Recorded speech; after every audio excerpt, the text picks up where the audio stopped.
The Heir of Mondolfo by Mary Shelley.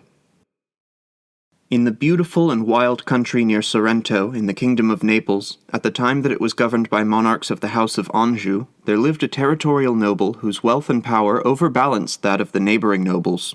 His castle, itself a stronghold, was built on a rocky eminence toppling over the blue and lovely Mediterranean. The hills around were covered with ilex forests, or subdued to the culture of the olive and vine. Under the sun no spot could be found more favored by nature. If at eventide you had passed on the placid wave beneath the castellated rock that bore the name of Mondolfo, you would have imagined that all happiness and bliss must reside within its walls, which, thus nestled in beauty, overlooked a scene of such surpassing loveliness. Yet if by chance you saw its lord issue from the portal, you shrunk from his frowning brow. You wondered at what could impress on his worn cheek the combat of passions. More piteous sight was it to behold his gentle lady, who, the slave of his unbridled temper, the patient sufferer of many wrongs, seemed on the point of entering upon that only repose where the wicked cease from troubling and the weary are at rest. The Prince Mondolfo had been united early in life to a princess of the royal family of Sicily. She died on giving birth to a son. Many years afterwards, after a journey to the northern Italian states, he returned to his castle married. The speech of his bride declared her to be a Florentine. The current tale was that he married her for love and then hated her as the hindrance of his ambitious views. She bore all for the sake of her only child, a child born to its father's hate, a boy of gallant spirit, brave even to wildness.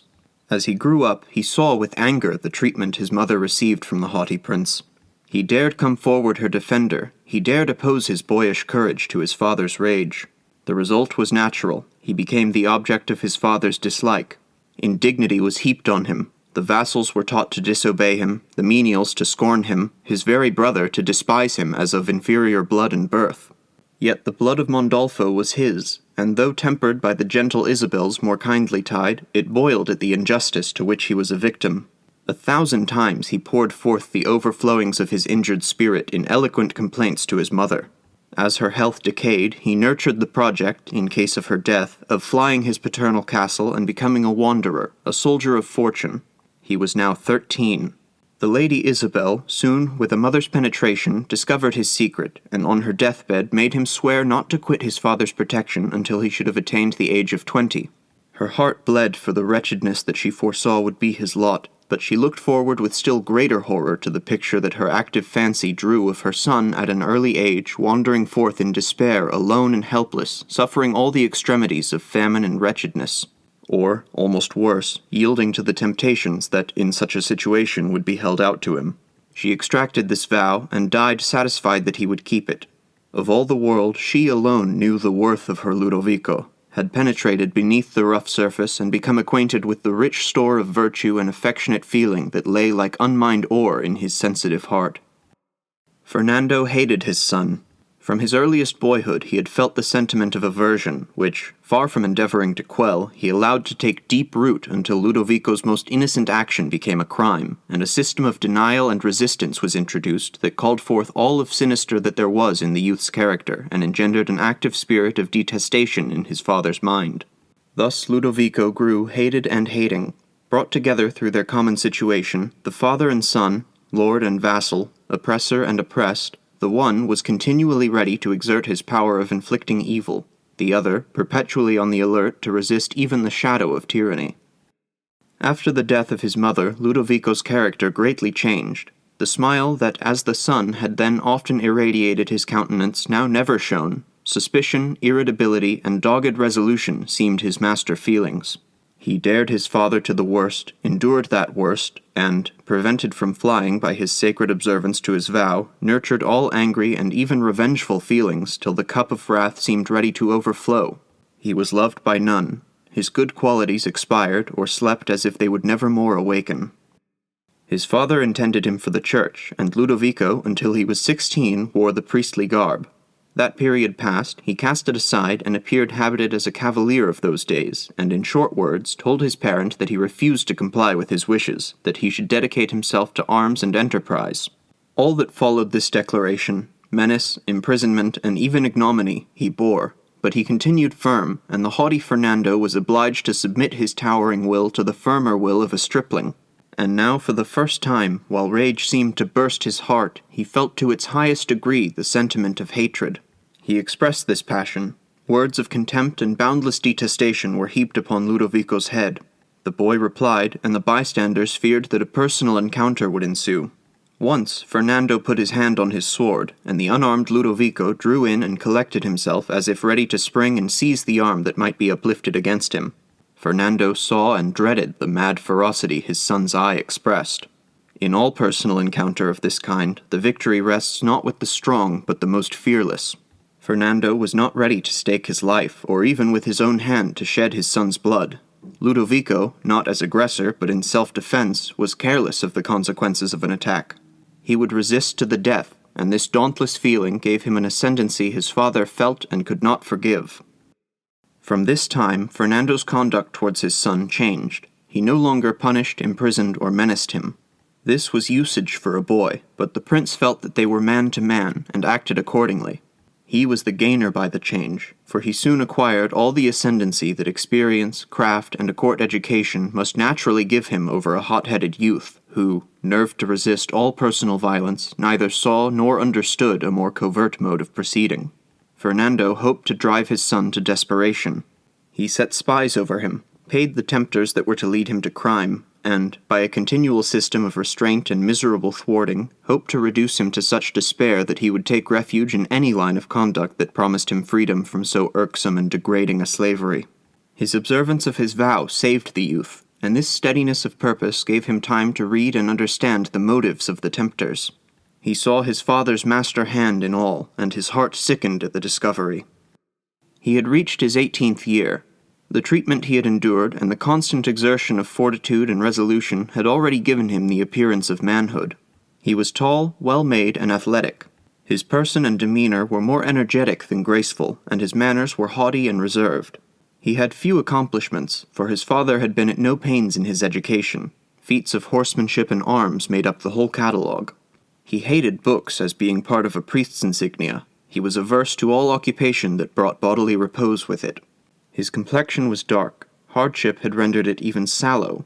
His eyes, once soft, now glared with fierceness. His lips, formed to express tenderness, were now habitually curled in contempt. His dark hair, clustering in thick curls round his throat, completed the wild but grand and interesting appearance of his person. It was winter, and the pleasures of the chase began. Every morning the huntsmen assembled to attack the wild boars or stags which the dogs might rouse in the fastnesses of the Apennines. This was the only pleasure that Ludovico ever enjoyed. During these pursuits he felt himself free. Mounted on a noble horse which he urged to its full speed, his blood danced in his veins, and his eyes shone with rapture as he cast his eagle glance to heaven.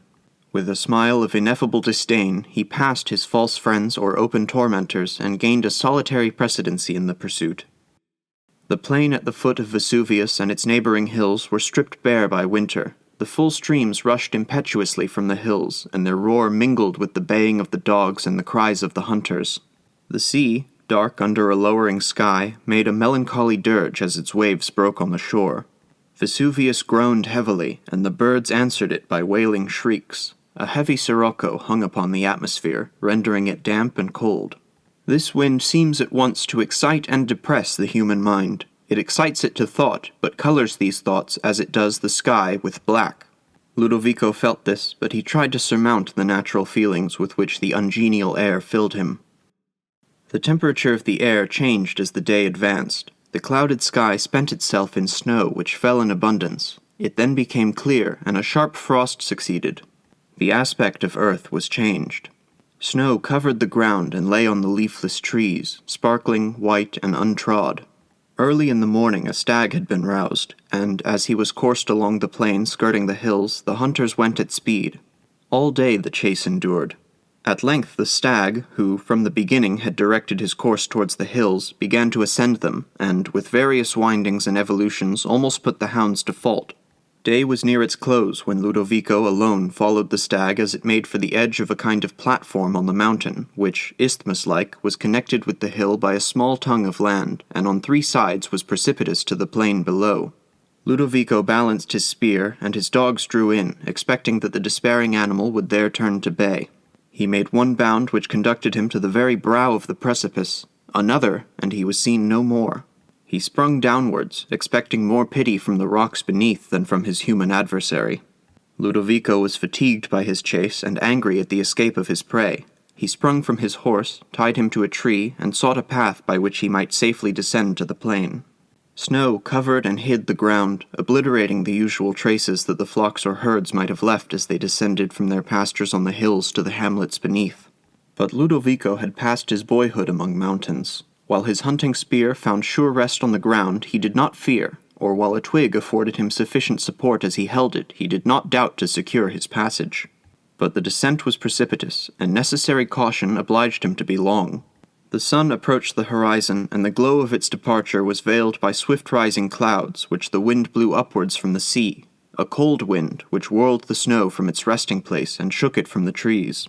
Ludovico at length arrived at the foot of the precipice. The snow reflected and increased the twilight, and he saw 4 deep marks that must have been made by the deer. The precipice was high above, and its escape appeared a miracle. It must have escaped, but those were the only marks it had left. Around lay a forest of ilex beset by thick and entangled underwood, and it seemed impossible that any animal so large as the stag in pursuit could have broken its way through the apparently impenetrable barrier it opposed. The desire to find his quarry became almost a passion in the heart of Ludovico. He walked round to seek for an opening, and at last found a narrow pathway through the forest, and some few marks seemed to indicate that the stag might have sought for refuge up the glen.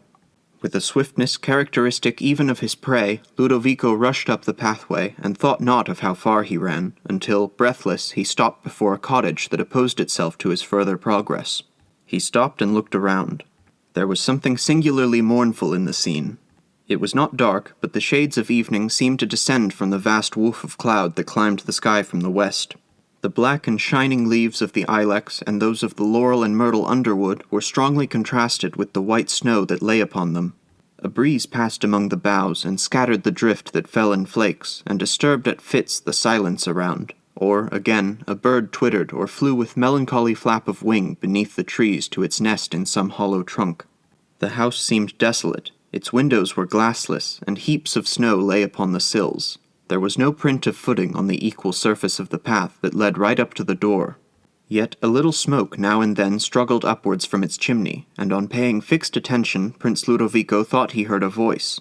He called, but received no answer. He put his hand on the latch, it yielded, and he entered. On the floor strewn with leaves lay a person sick and dying. For though there was a slight motion in the eyes that showed that life had not yet deserted his throne, the paleness of the visage was that of death only. It was an aged woman, and her white hairs showed that she descended to no untimely grave. But a figure knelt beside her which might have been mistaken for the angel of heaven waiting to receive and guide the departing soul to eternal rest, but for the sharp agony that was stamped on the features and the glazed but earnest gaze of her eye. She was very young and beautiful as the star of evening.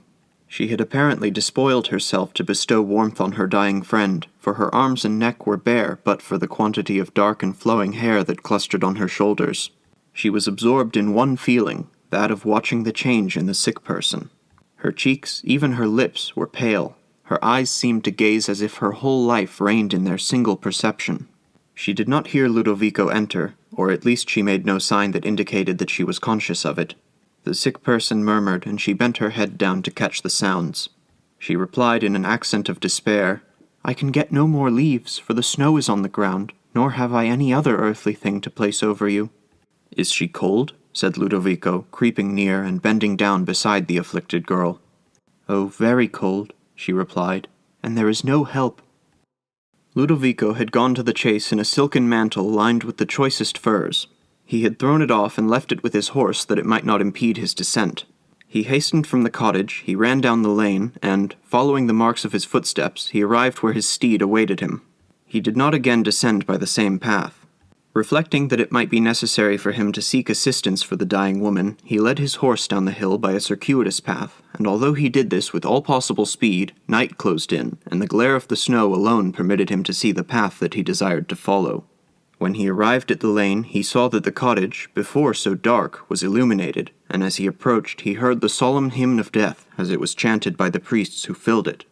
The change had taken place. The soul had left its mortal mansion, and the deserted ruin was attended with more solemnity than had been paid to the mortal struggle.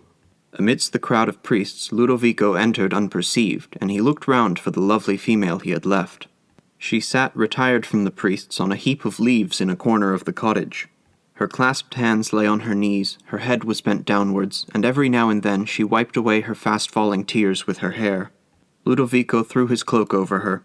She looked up and drew the covering round her, more to hide her person than for the sake of warmth, and then again turning away, was absorbed in her melancholy thoughts.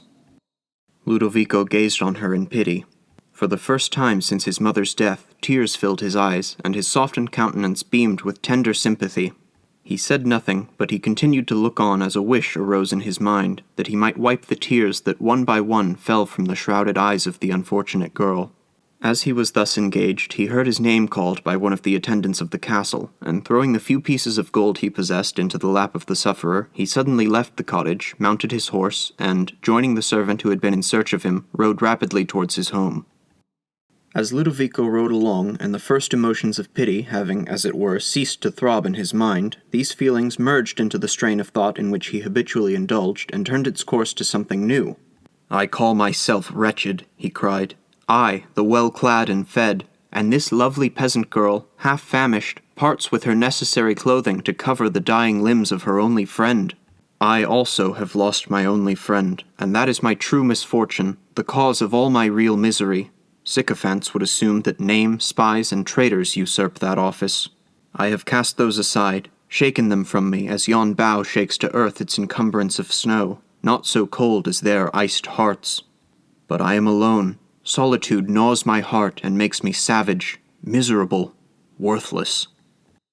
Yet, although he thought in this manner, the heart of Ludovico was softened by what he had seen, and milder feelings pressed upon him. He had felt sympathy for one who needed it. He had conferred a benefit on the necessitous. Tenderness molded his lips to a smile, and the pride of utility gave dignity to the fire of his eye.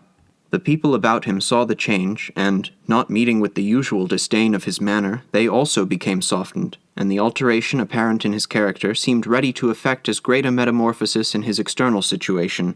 But the time was not come when this change would become permanent. On the day that succeeded to this hunt, Prince Fernando removed to Naples and commanded his son to accompany him. The residence at Naples was particularly irksome to Ludovico. In the country, he enjoyed comparative freedom. Satisfied that he was in the castle, his father sometimes forgot him for days together, but it was otherwise here. Fearful that he should form friends and connections, and knowing that his commanding figure and peculiar manners excited attention and often curiosity, he kept him ever in sight, or if he left him for a moment, he first made himself sure of the people around him, and left such of his own confidants whose very presence was venom to the eye of Ludovico. Add to which, Prince Mondolfo delighted to insult and browbeat his son in public, and, aware of his deficiency in the more elegant accomplishments, he exposed him even to the derision of his friends. They remained 2 months at Naples, and then returned to Mondolfo. It was spring, the air was genial and spirit-stirring. The white blossoms of the almond trees and the pink ones of the peach just began to be contrasted with the green leaves that shot forth among them. Ludovico felt little of the exhilarating effects of spring. Wounded in his heart's core, he asked nature why she painted a sepulchre. He asked the airs why they fanned the sorrowful and dead. He wandered forth to solitude. He rambled down the path that led to the sea. He sat on the beach watching the monotonous flow of the waves. They danced and sparkled. His gloomy thoughts refused to imbibe cheerfulness from wave or sun. A form passed near him, a peasant girl who balanced a pitcher, urn-shaped, upon her head. She was meanly clad, but she attracted Ludovico's regard, and when having approached the fountain she took her pitcher and turned to fill it, he recognized the cottager of the foregoing winter. She knew him also, and, leaving her occupation, she approached him and kissed his hand with that irresistible grace that southern climes seem to instill into the meanest of its children. At first she hesitated, and began to thank him in broken accents, but words came as she spoke, and Ludovico listened to her eloquent thanks, the first he had heard addressed to him from any human being. A smile of pleasure stole over his face, a smile whose beauty sunk deep in the gazer's heart. In a minute they were seated on the bank beside the fountain, and Viola told her story, of her poverty-stricken youth, her orphan lot, the death of her last friend, and it was now only the benign climate which, in diminishing human wants, made her appear as less wretched than then. She was alone in the world, living in that desolate cottage, providing for her daily fare with difficulty. Her pale cheek, the sickly languor that pervaded her manner, gave evidence to the truth of her words, but she did not weep. She spoke words of good heart, and it was only when she alluded to the benefaction of Ludovico that her soft dark eyes swam with tears. The youth visited her cottage the next day. He rode up the lane, now grass-grown and scented by violets which Viola was gathering from the banks. She presented her nosegay to him. They entered the cottage together. It was dilapidated and miserable. A few flowers placed in a broken vase was a type only of poor Viola herself, a lovely blossom in the midst of utter poverty, and the rose tree that shaded the window could only tell that sweet Italy, even in the midst of wretchedness, spares her natural wealth to adorn her children. Ludovico made Viola sit down on a bench by the window and stood opposite to her, her flowers in his hand, listening. She did not talk of her poverty, and it would be difficult to recount what was said. She seemed happy, and smiled and spoke with a gleeful voice which softened the heart of her friend, so that he almost wept with pity and admiration. After this, day by day, Ludovico visited the cottage and bestowed all his time on Viola. He came and talked with her, gathered violets with her, consoled and advised her, and became happy. The idea that he was of use to a single human being instilled joy into his heart, and yet he was wholly unconscious how entirely he was necessary to the happiness of his protégé. He felt happy beside her. He was delighted to bestow benefits on her and to see her profit by them, but he did not think of love, and his mind, unawakened to passion, reposed from its long pain without a thought for the future. It was not so with the peasant girl. She could not see his eyes bent in gentleness on her, his mouth lighted by its tender smile, or listen to his voice as he bade her trust in him, for that he would be father, brother, all to her, without deeply, passionately loving him. He became the sun of her day, the breath of her life, her hope, joy, and sole possession. She watched for his coming, she watched him as he went, and for a long time she was happy. She would not repine. What though he replied to her earnest love with calm affection only? She was a peasant, he a noble, and she could claim and expect no more. He was a god. She might adore him, and it were blasphemy to hope for more than a benign acceptation of her worship. Prince Mondolfo was soon made aware of Ludovico's visits to the cottage of the forest, and he did not doubt that Viola had become the mistress of his son, yet he did not endeavor to interrupt this connection or put any bar to his visits. Ludovico, indeed, enjoyed more liberty than ever, and his cruel father confined himself alone to the restricting him more than ever in money. His policy was apparent. Ludovico had resisted every temptation of gambling and other modes of expense thrown in his way. Fernando had long wished to bring his son to a painful sense of his poverty and dependence, and to oblige him to seek the necessary funds in such a career as would necessitate his desertion of the paternal roof. He had wound many snares around the boy, and all were snapped by his firm but almost unconscious resistance. But now, without seeking, without expectation, the occasion came of itself which would lead him to require far more than his father had at any time allowed him, and now that allowance was restricted. Yet Ludovico did not murmur, and until now he had enough. For a long time Fernando abstained from all allusion to the connection of his son, but one evening at a banquet gaiety overcame his caution, gaiety which ever led him to sport with his son's feelings and to excite a pain that might repress the smile that his new state of mind caused to make frequent visits to his countenance. "Here," cried Fernando as he filled a goblet, "here, Ludovico, is to the health of your violet girl." And he concluded his speech with some indecorous allusion that suffused Ludovico's cheek with red. Without replying, he arose to depart. "And whither are you going, sir?" cried his father. "Take yon cup and answer my pledge, for by Bacchus none that sits at my table shall pass it uncourteously by." Ludovico, still standing, filled his cup and raised it as he was about to speak and retort to his father's speech, but the memory of his words and the innocence of Viola pressed upon him and filled his heart almost to bursting. He put down his cup, pushed aside the people who sought to detain him, and left the castle. Soon the laughter of the revellers was no more heard by him, though it had loudly rung and was echoed through the lofty halls. The words of Fernando awakened a strange spirit in Ludovico. "Viola, can she love me? Do I love her?" The last question was quickly answered. Passion, suddenly awake, made every artery tingle by its thrilling presence. His cheeks burned as his heart danced with strange exultation as he hastened towards the cottage, unheeding all but the universe of sensation that dwelt within him. He reached its door. Blank and dark the walls rose before him, and the boughs of the wood waved and sighed over him.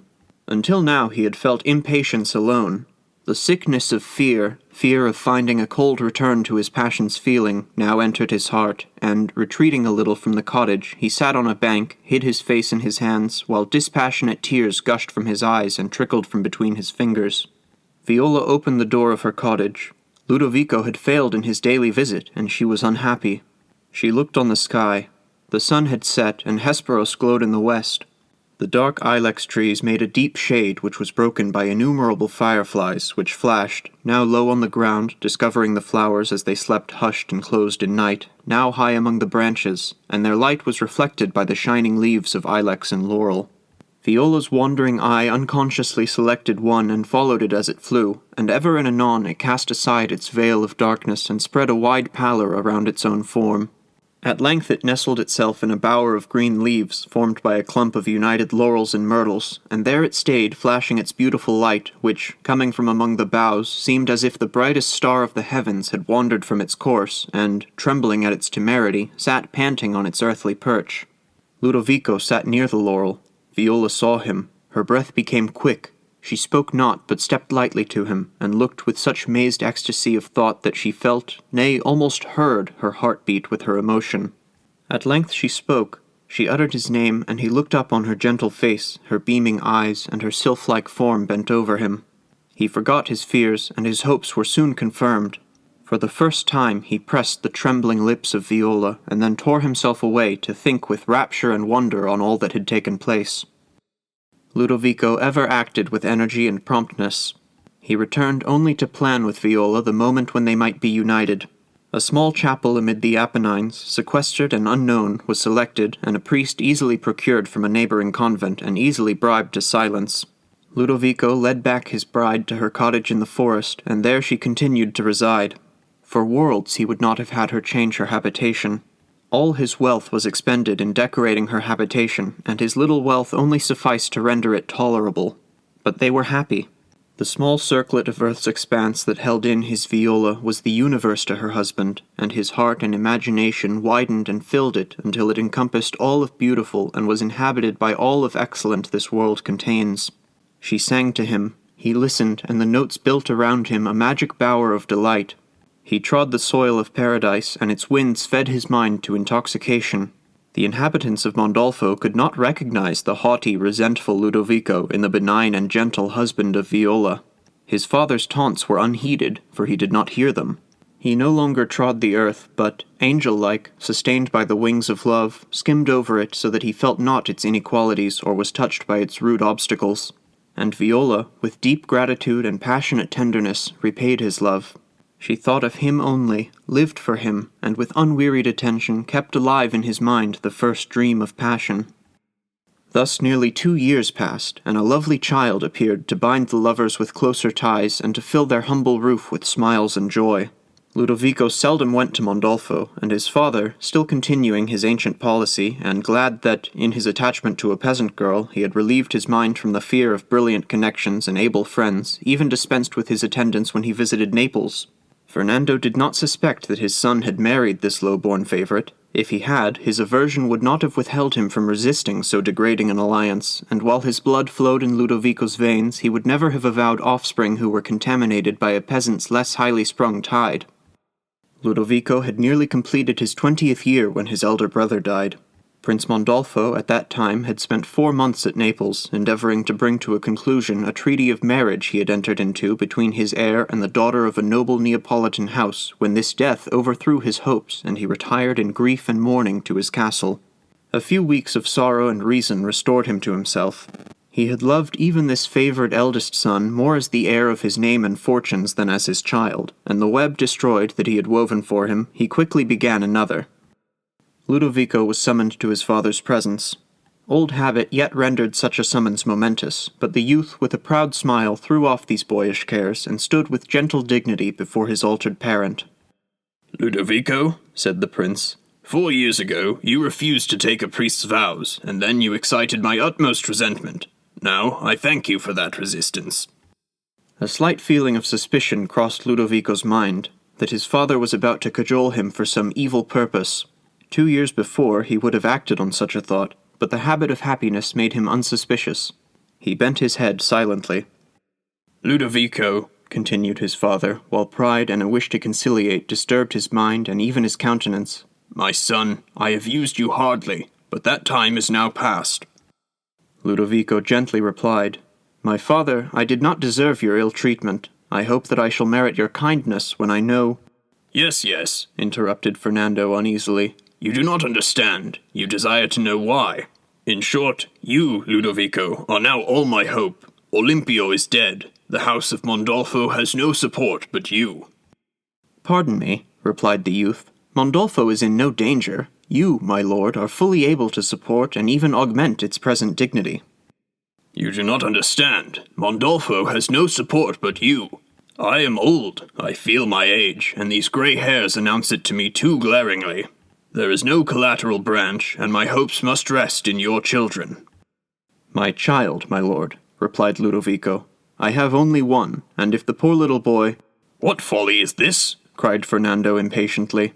I speak of your marriage, and not— My lord, my wife is ever ready to pay her duteous respects to you. Your wife? Ludovico, but you speak without thought. How? Who? The violet girl, my lord. A tempest had crossed the countenance of Fernando. That his son, unknown to him, should have made an unworthy alliance convulsed every fibre of his frame, and the lowering of his brows and impatient gesture told the intolerable anguish of such a thought. The last words of Ludovico restored him. It was not his wife that he thus named. He felt assured that it was not. He smiled, somewhat ghastly, yet still it was a smile of satisfaction. Yes, he replied. I understand, but you task my patience. You should not trifle with such a subject, or with me. I talk of your marriage. Now that Olimpio is dead, and you are, in his place, heir of Mondolfo, you may, in his stead, conclude the advantageous, nay, even princely alliance I was forming for him. Ludovico replied with earnestness, You are pleased to misunderstand me. I am already married. 2 years ago, while I was still the despised, insulted Ludovico, I formed this connection, and it will be my pride to show the world how, in all but birth, my peasant wife is able to fulfill the duties of her distinguished situation. Fernando was accustomed to command himself. He felt as if stabbed by a poignard, but he paused till calm and voice returned, and then he said, You have a child? An heir, my lord, replied Ludovico, smiling, for his father's mildness deceived him. A lovely, healthy boy. They live near here? I can bring them to Mondolfo in an hour's space. Their cottage is in the forest, about 1/4 of a mile east of the convent of Santa Chiara. Enough, Ludovico. You have communicated strange tidings, and I must consider of them. I will see you again this evening. Ludovico bowed and disappeared. He hastened to his cottage and related all that he remembered or understood of this scene, and bade Viola prepare to come to the castle at an instant's notice. Viola trembled. It struck her that all was not so fair as Ludovico represented, but she hid her fears and even smiled as her husband, with a kiss, hailed his boy as heir of Mondolfo. Fernando had commanded both look and voice while his son was within hearing. He had gone to the window of his chamber and stood steadily gazing on the drawbridge until Ludovico crossed it and disappeared. Then, unrestrained, he strode up and down his apartment while the roof rang with his impetuous tread. He uttered cries and curses and struck his head with his clenched fist. It was long ere he could think. He felt only, and feeling was torture. The tempest at length subsided, and he threw himself in his chair. His contracted brows and frequently constricted lips shew how entirely he was absorbed in consideration. All at first was one frightful whirl. By degrees the motion was appeased. His thoughts flowed with greater calmness. They subsided into one channel, whose course he warily traced until he thought that he saw the result. Hours passed during this contemplation. When he arose from his chair as one who had slept and dreamt uneasily, his brows became by degrees smooth. He stretched out his arm, and, spreading his hand, cried, So it is, and I have vanquished him. Evening came, and Ludovico was announced. Fernando feared his son. He had ever dreaded his determinate and fearless mode of action. He dreaded to encounter his passions with his own, and he felt in the clash that his was not the master passion. So, subduing all of hate, revenge, and wrath, he received him with a smile. Ludovico smiled also. Yet there was no similarity in their look. One was a smile of frankness, joy, and affection. The other, the curled grimace of smothered malice. Fernando said, My son, you have entered lightly into marriage as if it were a child's game, but where principalities and noble blood are at stake, the loss or gain is too momentous to be trifled with. Silence, Ludovico. Listen to me, I entreat. You have made a strange marriage with a peasant, which, though I may acknowledge, I cannot approve, which must be displeasing to your sovereign, derogatory to all who claim alliance with the house of Mondolfo. Cold dew stood on the forehead of Fernando as he spoke. He paused, recovered his self-command, and continued. It will be difficult to reconcile these discordant interests, and a moment of rashness might cause us to lose our station, fortune, everything. Your interests are in my hands. I will be careful of them. I trust, before the expiration of a very few months, the future Princess Mondolfo will be received at the court of Naples with due honor and respect. But you must leave it to me. You must not move in this affair. You must promise that you will not, until I permit, mention your marriage to anyone, or acknowledge it if you are taxed with it. Ludovico, after a moment's hesitation, replied, I promise that for the space of 6 months I will not mention my marriage to any. I will not be guilty of falsehood, but for that time I will not affirm it or bring it forward in any manner so as to annoy you. Fernando again paused, but prudence conquered, and he said no more. He entered on other topics with his son. They supped together, and the mind of Ludovico, now attuned to affection, received all the marks of love from his father with gratitude and joy. A week passed thus in calm. Ludovico and Viola were perfectly happy. Ludovico only wished to draw his wife from obscurity, from that sensation of honest pride which makes us desire to declare to the whole world the excellence of a beloved object. Viola shrunk from such an exhibition. She loved her humble cottage. Humble still, though adorned with all that taste and love could bestow on it.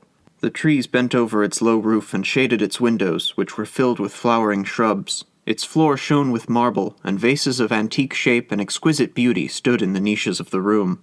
Every part was consecrated by the memory of their first meeting and their loves. The walk of snow and violets, the forest of ilex with its underwood of myrtle and its population of fireflies, the birds, the wild and shy animals that sometimes came in sight and, seen, retreated, the changes of the seasons and of the hues of nature influenced by them, the alterations of the sky, the walk of the moon and the moving of the stars, all were dear, known, and commented on by this pair, who saw the love their own hearts felt reflected in the whole scene around. And their child, their noisy but speechless companion, whose smiles won kisses, and whose bright form seemed as if sent from heaven to reward their constant affection. A week passed, and Fernando and Ludovico were riding together when the prince said, Tomorrow, early, my son, you must go to Naples. It is time that you should show yourself there as my heir and the best representative of a princely house. The sooner you do this, the quicker will arrive the period for which no doubt you long, when the unknown Princess Mondolfo will be acknowledged by all. I cannot accompany. In fact, circumstances which you may guess make me desire that you should appear at first without me. You will be distinguished by your sovereign, courted by all, and you will remember your promise as the best means of accomplishing your object. In a very few days I will join you. Ludovico readily consented to this arrangement, and went the same evening to take leave of Viola.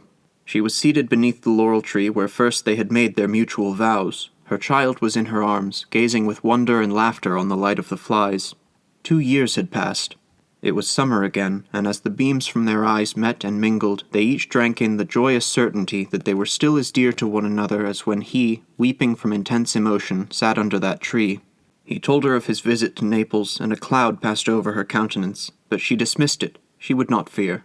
Yet again and again a thrilling sense of coming evil made her heart beat, and each time was resisted with greater difficulty. As night came on, she carried her sleeping child into the cottage and placed him on his bed, and then walked up and down the pathway of the forest with Ludovico until the moment of his departure should arrive, for the heat of the weather rendered it necessary that he should travel by night. Again the fear of danger crossed her, and again she, with a smile, shook off the thought, but when he turned to give her his parting embrace, it returned with full force on her. Weeping bitterly, she clung to him and entreated him not to go. Startled by her earnestness, he eagerly sought an explanation, but the only explanation she could give excited a gentle smile as he caressed her and bade her be calm, and then, pointing to the crescent moon that gleamed through the trees and checkered the ground with their moving shades, he told her that he would be with her ere its full, and with one more embrace left her weeping. And thus it is. A strange prophetic sense often creeps about, and the spirit of Cassandra inhabits many a hapless human heart, and utters from many lips unheeded foretellings of evils that are to be. And thus it is. A strange prophetic sense often creeps about, and the spirit of Cassandra inhabits many a hapless human heart, and utters from many lips unheeded foretellings of evils that are to be. The hearers heed them not, the speaker hardly gives them credit, and the evil comes which, if it could have been avoided, no Cassandra could have foretold. For if that spirit were not a sure harbinger, so would it not exist, nor could these half-revealings have place if the to come did not fulfill and make out the sketch. Viola beheld him depart with hopeless sorrow, and then turned to console herself beside the couch of her child. Yet, gazing on him, her fears came thicker, and in a transport of terror she rushed from the cottage, ran along the pathway calling on Ludovico's name, sometimes listening if she might hear the tread of his horse, and then again shrieking aloud for him to return. But he was far out of hearing, and she returned again to her cot, and, lying down beside her child, clasping his little hand in hers, at length slept peacefully. Her sleep was light and short. She arose before the sun, and hardly had he begun to cast long shadows on the ground than, attiring herself in her veil, she was about to go with her infant to the neighboring chapel of Santa Chiara when she heard the trampling of horses come up the pathway. Her heart beat quick, and still quicker when she saw a stranger enter her cottage. His form was commanding, and age, which had grizzled his hair, had not tempered the fire of his eye or marred the majesty of his carriage, but every lineament was impressed by pride and even cruelty. Self-will and scorn were even more apparent. He was somewhat like what Ludovico had been, and so like what he then was that Viola did not doubt that his father stood before her. She tried to collect her courage, but the surprise, his haughty mien, and, above all, the sound of many horses and the voices of men who had remained outside the cottage so disturbed and distracted her that her heart for a moment failed her, and she leant trembling and ashy white against the wall, straining her child to her heart with convulsive energy. Fernando spoke. "You are Viola Arnaldi, and you call yourself, I believe, the wife of Ludovico Mondolfo?" "I am so." Her lips formed themselves to these words, but the sound died away. Fernando continued. "I am Prince Mondolfo, father of the rash boy who has entered into this illegal and foolish contract. When I heard of it, my plan was easily formed, and it is now about to be put into execution. I could easily have done so without coming to you, without enduring the scene which I suppose I shall endure, but benevolence has prompted me to the line of conduct I adopt, and I hope that I shall not repent it." Fernando paused. Viola had heard little of what he had said. She was employed in collecting her scattered spirits, in bidding her heart be still, and arming herself with the pride and courage of innocence and helplessness. Every word he spoke was thus of use to her, as it gave her time to recollect herself. She only bowed her head as he paused, and he continued. "While Ludovico was a younger son, and did not seek to obtrude his misalliance into notice, I was content that he should enjoy what he termed happiness unmolested. But circumstances have now changed. He has become the heir of Mondolfo, and must support that family by title and by a suitable marriage. Your dream has passed. I mean you no ill. You will be conducted hence with your child, placed on board a vessel, and taken to a town of Spain. You will receive a yearly stipend, and as long as you seek no communication with Ludovico or endeavor to leave the asylum provided for you, you are safe. But the slightest movement, the merest yearning for a station you may never fill, shall draw upon you and that boy the vengeance of one whose menaces are but as the uplifted arm. The blow quickly follows." The excess of danger that menaced the unprotected Viola gave her courage. She replied, "I am alone and feeble. You are strong and have ruffians waiting on you to execute such crimes as your imagination suggests. I care not for Mondolfo, nor the title nor the possession, but I will never, oh never, never renounce my Ludovico, never do aught to derogate from our plighted faith. Torn from him, I will seek him, though it be barefoot and a-hungered, through the wide world. He is mine by that love he is pleased to conceive for me. I am his by the sentiment of devotion and eternal attachment that now animates my voice. Tear us asunder, yet we shall meet again, and unless you put the grave between us, you cannot separate us." Fernando smiled in scorn. "And that boy," he said, pointing to it, "will you lead him, an innocent lamb, a sacrifice to the altar of your love, and plant the knife yourself in the victim's heart?" Again the lips of Viola became pale as she clasped her boy and exclaimed in almost inarticulate accents, There is a God in heaven." Fernando left the cottage, and it was soon filled by men. One threw a cloak over Viola and her boy, and, dragging her from the cottage, placed her in a kind of litter, and the cavalcade proceeded silently. Viola had uttered one shriek when she beheld her enemies, but, knowing their power and her impotence, she stifled all further cries. When in the litter, she strove in vain to disengage herself from the cloak that enveloped her, and then tried to hush her child, who, frightened at his strange situation, uttered piercing cries. At length he slept, and Viola, darkling and fearful, with nothing to sustain her spirit or hopes, felt her courage vanish, and she wept long with despair and misery. She thought of Ludovico and what his grief would be, and her tears were redoubled. There was no hope, for her enemy was relentless, her child torn from her, a cloister her prison. Such were the images constantly before her. They subdued her courage and filled her with terror and dismay. The cavalcade entered the town of Salerno, and the roar of the sea announced to poor Viola that they were on its shores. "O bitter waves," she cried, "my tears are as bitter as ye, and they will soon mingle." Her conductors now entered a building. It was a watchtower at some distance from the town on the sea beach. They lifted Viola from the litter and then led her to one of the dreary apartments of the tower. The window, which was not far from the ground, was grated with iron. It bore the appearance of a guard-room. The chief of her conductors addressed her, courteously asked her to excuse the rough lodging. The wind was contrary, he said, but change was expected, and the next day he hoped that they would be able to embark. He pointed to the destined vessel in the offing. Viola, excited to hope by his mildness, began to entreat his compassion, but he immediately left her. Soon after, another man brought in food with a flask of wine and a jug of water. He also retired. Her massive door was locked. The sound of the retreating footsteps died away. Viola did not despair. She felt, however, that it would need all her courage to extricate herself from her prison. She ate a part of the food which had been provided, drank some water, and then, a little refreshed, she spread the cloak her conductors had left on the floor, placed her child on it to play, and then stationed herself at the window to see if any might pass whom she might address. And if he were not able to assist her in any other way, he might at least bear a message to Ludovico, that her fate might not be veiled in the fearful mystery that threatened it. But probably the way past her window was guarded, for no one drew near. As she looked, however, and once advanced her head to gaze more earnestly, it struck her that her person would pass between the iron grates of her window. It was not high from the ground. The cloak, fastened to one of the stanchions, promised a safe descent. She did not dare make the essay. Nay, she was so fearful that she might be watched, and that, if she were seen near the window, her jailers might be struck with the same idea, that she retreated to the further end of the room and sat looking at the bars with fluctuating hope and fear that now dyed her cheeks with crimson and again made them pale, as when Ludovico had first seen her. Her boy passed his time in alternate play and sleep. The ocean still roared, and the dark clouds brought up by the sirocco blackened the sky and hastened the coming evening. Hour after hour passed. She heard no clock. There was no sun to mark the time, but by degrees her room grew dark, and at last the Ave Maria tolled, heard by fits between the howling of the wind and the dashing of the waves. She knelt and put up a fervent prayer to the Madonna, protector of innocence, a prayer for her and her boy, no less innocent than the mother and divine child to whom she made her orisons. Yet still she paused. Drawing near the window, she listened for the sounds of any human being.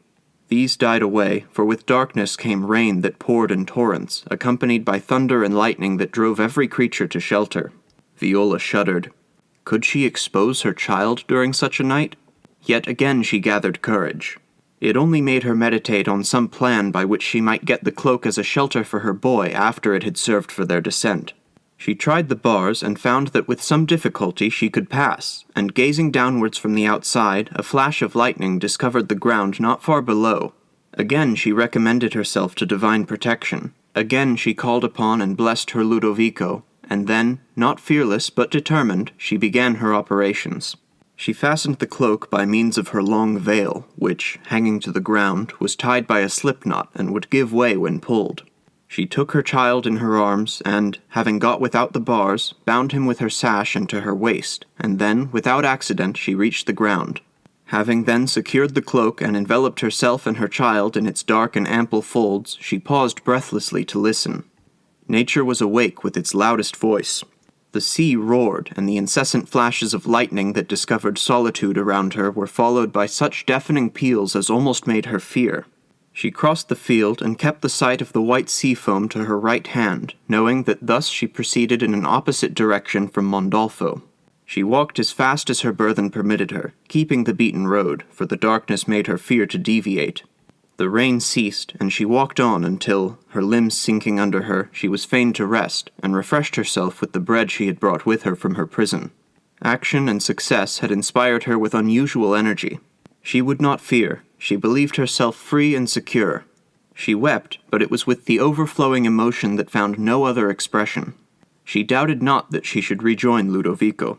Seated thus in the dark night, having for hours been the sport of the elements, which now for an instant paused in their fury, seated on a stone by the road's side, a wide, dreary, unknown country about her, her helpless child in her arms, herself having just finished eating the only food she possessed, she felt triumph and joy and love descend into her heart, prophetic of future reunion with her beloved. It was summer, and the air consequently warm. Her cloak had protected her from the wet, so her limbs were free and unnumbed. At the first ray of dawn she arose, and at the nearest pathway she struck out of the road and took her course nearer the bordering Apennines. From Salerno, as far south as the eye can reach, a low plain stretched itself along the seaside, and the hills at about the distance of 10 miles bounded in. These mountains are high and singularly beautiful in their shape. Their crags point to heaven, and streams flow down their sides and water the plain below. After several hours' walking, Viola reached a pine forest which descended from the heights and stretched itself in the plain. She sought its friendly shelter with joy, and penetrating its depth until she saw trees only on all sides of her, she again reposed. The sirocco had been dissipated by the thunderstorm, and the sun, vanquishing the clouds that at first veiled its splendor, glowed forth in the clear majesty of noon. Southern-born, Viola did not fear the heat. She collected pine nuts, she contrived to make a fire, and ate them with appetite, and then, seeking a covert, she lay down and slept, her boy in her arms, thanking heaven and the Virgin for her escape. When she awoke, the triumph of her heart had somewhat died away. She felt the solitude, she felt her helplessness, she feared pursuers, yet she dashed away her tears, and then, reflecting that she was still too near Salerno, the sun being now at the sea's verge, she arose and pursued her way through the intricacies of the wood. She got to the edge of it, so far as to be able to direct her steps by the neighboring sea.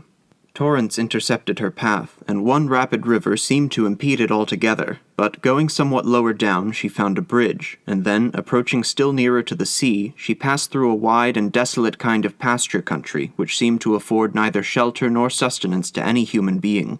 Night closed in, and she was fearful to pursue her way. But seeing some buildings dimly in the distance, she directed her steps that way, hoping to discover a hamlet where she might get shelter and such assistance as would enable her to retrace her steps and reach Naples without being discovered by her powerful enemy. She kept these high buildings before her, which appeared like vast cathedrals, but that they were untopped by any dome or spire, and she wondered much what they could be, when suddenly they seemed to disappear. She would have thought some rising ground had intercepted them, but all before her was plain. She paused, and at length resolved to wait for dawn. All day she had seen no human being. Twice or thrice she had heard the bark of a dog, and once the whistle of a shepherd, but she saw no one. Desolation was around her. This, indeed, had lulled her to security at first. Where no men were, there was no danger for her. But at length the strange solitude became painful. She longed to see a cottage, or to find some peasant, however uncouth, who might answer her queries and provide for her wants. She had viewed with surprise the buildings which had been as beacons to her.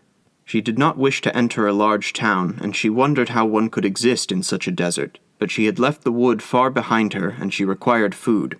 Night passed, balmy and sweet night. The breezes fanned her, the glowing atmosphere encompassed her, the fireflies flitted round her, bats wheeled about in the air, and the heavy-winged owl hooted anigh, while the beetle's constant hum filled the air. She lay on the ground, her babe pillowed on her arm, looking upon the starry heavens. Many thoughts crowded upon her. The thought of Ludovico, of her reunion with him, of joy after sorrow, and she forgot that she was alone, half famished, encompassed by enemies in a desert plain of Calabria. She slept. She awoke not until the sun had risen high. It had risen above the temples of Paestum, and the columns threw short shadows on the ground. They were near her, unseen during night, and were now revealed as the edifices that had attracted her the evening before. They stood on a rugged plain, despoiled of all roof, their columns and cornices encompassing a space of high and weed-grown grass. The deep blue sky canopied them and filled them with light and cheerfulness. Viola looked on them with wonder and reverence. They were temples to some god who still seemed to deify them with his presence. He clothed them still with beauty, and what was called their ruin might, in its picturesque wildness and sublime loveliness, be more adapted to his nature than when, roofed and gilt, they stood in pristine strength, and the silent worship of air and happy animals might be more suited to him than the concourse of the busy and heartless. The most benevolent of spirits seemed to inhabit these desert, weed-grown areas. The spirit of beauty flitted between their columns, embrowned by time, painted with strange colors, and reigned a genial atmosphere on the deserted altar. Awe and devotion filled the heart of the lonely Viola. She raised her eyes and heart to heaven in thanksgiving and prayer. Not that her lips formed words, or her thoughts suggested connected sentences, but the feeling of worship and gratitude animated her, and as the sunlight streamed through the succession of columns, so did joy, dove-shaped, fall on her and illumine her soul. With such devotion as seldom before she had visited a saint-dedicated church, she ascended the broken and crude steps of the larger temple and entered the plot that it enclosed. An inner circuit of smaller columns enclosed an inner area. She entered that, and, sitting on a huge fragment of the broken cornice that had fallen to the ground, she silently waited, as if some oracle would visit her sense and guide her. Thus sitting, she heard the near bark of a dog, followed by the bleating of sheep, and she saw a little flock spread itself in the field adjoining the further temple. They were shepherded by a girl clothed in rags, but the season required little covering, and these poor people, moneyless and possessing only what their soil gives them, are, in the articles of clothing, poor even to nakedness. In inclement weather, they wrapped rudely formed clothes of undressed sheepskin around them. During the heats of summer, they do little more than throw aside these useless garments. The shepherd girl was probably about 15 years of age. A large black straw hat shaded her head from the intense rays of the sun. Her feet and legs were bare, and her petticoat, tucked up Diana-like above one knee, gave a picturesque appearance to her rags which, bound at her waist by a girdle, might have been the costume of a Greek maiden. Rags have even a costume of their own, as fine in their way, in their contrast of rich colors and the uncouth boldness of their drapery, as kingly robes. Viola approached the shepherdess and quietly entered into conversation with her, without making any appeal to her charity or feelings. She asked the name of the place where she was, and her boy, awake and joyous, soon attracted attention. The shepherd girl was pretty, and, above all, good-natured. She caressed the child, seemed delighted to have found a companion for her solitude, and, when Viola said that she was hungry, unloaded her scrip of roasted pine nuts, boiled chestnuts, and coarse bread. Viola ate with joy and gratitude. They remained together all day. The sun went down, the glowing light of its setting faded, and the shepherdess would have taken Viola home with her. But she dreaded a human dwelling, still fearing that wherever there appeared a possibility of shelter, there her pursuers would seek her. She gave a few small silver pieces, part of what she had about her when seized, to her new friend, and bidding her bring sufficient food for the next day, entreated her not to mention her adventure to anyone. The girl promised, and, with the assistance of her dog, drove her flock towards their fold. Viola passed the night within the area of the larger temple. Not doubting the success of his plan, on the very evening that followed its execution, Prince Mondolfo had gone to Naples. He found his son at the Mondolfo palace.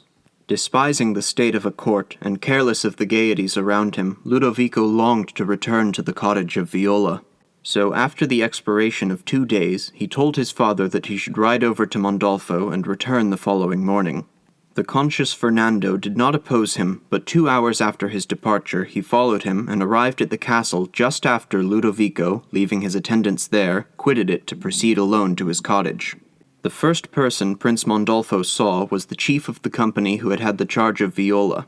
His story was soon told. The unfavorable wind, her imprisonment in a room barricaded with the utmost strength, her incomprehensible escape, and the vain efforts that had subsequently been made to find her.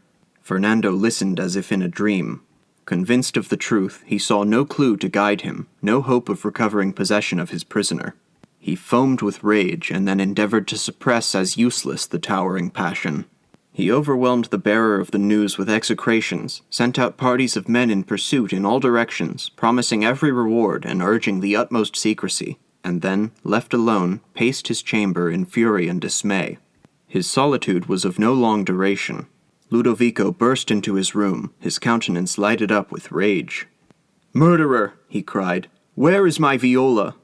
Fernando remained speechless. "Answer," said Ludovico. "Speak with those lips that pronounced her death sentence, or raise against me that hand from which her blood is scarcely washed. O my Viola, thou and my angel child, descend with all thy sweetness into my heart, that this hand write not parricide on my brow." Fernando attempted to speak.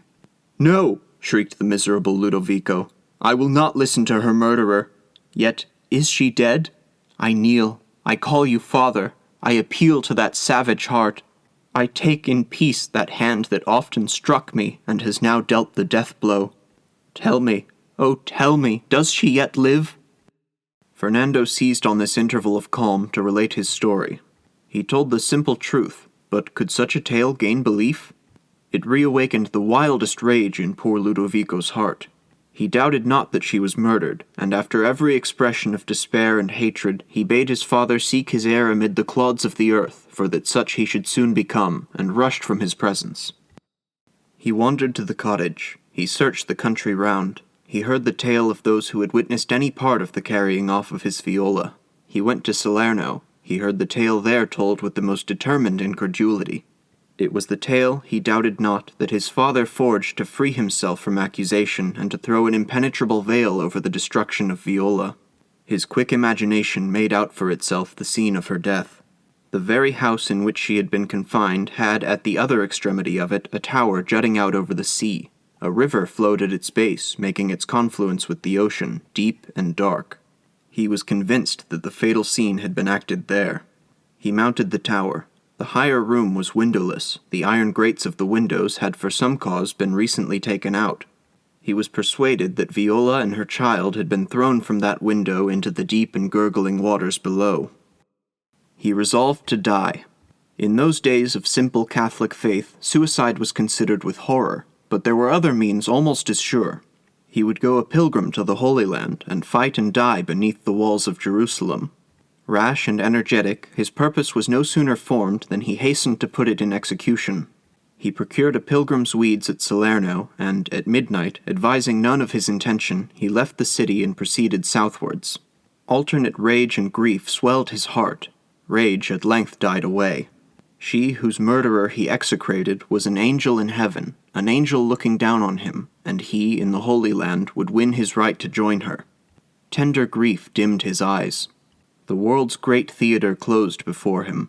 Of all its trappings, his pilgrim's cloak was alone gorgeous, his pilgrim's staff the only scepter. They were the symbols and signs of the power he possessed beyond the earth, and the pledges of his union with Viola. He bent his steps towards Brundusium. He walked on fast, as if he grudged all space and time that lay between him and his goal. Dawn awakened the earth, and he proceeded on his way. The sun of noon darted its rays upon him, but his march was uninterrupted. He entered a pine wood, and, following the track of flocks, he heard the murmurs of a fountain. Oppressed by thirst, he hastened towards it. The water welled up from the ground and filled a natural basin. Flowers grew on its banks and looked upon the waters. Unreflected, for the stream paused not, but whirled round and round, spending its superabundance in a small rivulet that, dancing over stones and glancing the sun, went on its way to its eternity, the sea. The trees had retreated from the fountain and formed a circle about it. The grass was green and fresh, starred with summer flowers. At one extremity was a silent pool that formed a strange contrast with the fountain, that, ever in motion, showed no shape and reflected only the color of the objects around it. The pool reflected the scene with greater distinctness and beauty than its real existence. The trees stood distinct, the ambient air between, all grouped and pictured with the hand of a divine artist. Ludovico drank from the fount and then approached the pool. He looked with half wonder on the scene depicted there. A bird now flitted across in the air, and its form, feathers, and motion were shown in the waters. An ass came from among the trees where in vain it sought herbage, and came to graze near these waters. Ludovico saw it depicted therein, and then looked on the living animal. almost appearing less real, less living than its semblance in the stream. Under the trees, from whence the ass had come, lay someone on the ground, enveloped in a mantle, sleeping. Ludovico looked carelessly, till he hardly at first knew why, his curiosity was roused. Then an eager thought, which he deemed madness, yet resolved to gratify. Rapidly he approached the sleeper, knelt down, drew aside the cloak, and saw Viola, her child within her arms, the warm breath issuing from her parted lips, her love-beaming eyes hardly veiled by the transparent lids which were soon lifted up. Ludovico and Viola, each too happy to feel the earth they trod, returned to their cottage dearer than any palace, and yet, only half believing the excess of their own joy, by turns they wept and gazed on each other and their child, holding each other's hands as if grasping reality and fearful it would vanish. Prince Mondolfo heard of their arrival. He had long suffered keenly from the fear of losing his son. The dread of finding himself childless, heirless, had tamed him. He feared the world's censure, his sovereign's displeasure, perhaps worse accusation and punishment. He yielded to fate. Not daring to appear before his intended victims, he sent his confessor to mediate for their forgiveness and to entreat them to take up their abode at Mondolfo. At first, little credit was given to these offers. They loved their cottage and had small inclination to risk happiness, liberty, and life for worthless luxury. The prince, by patience and perseverance, at length convinced them. Time softened painful recollections. They paid him the duty of children, and, cherished and honored in his old age, while he caressed his lovely grandchild, he did not repine that the Violet girl should be the mother of the heir of Mondolfo.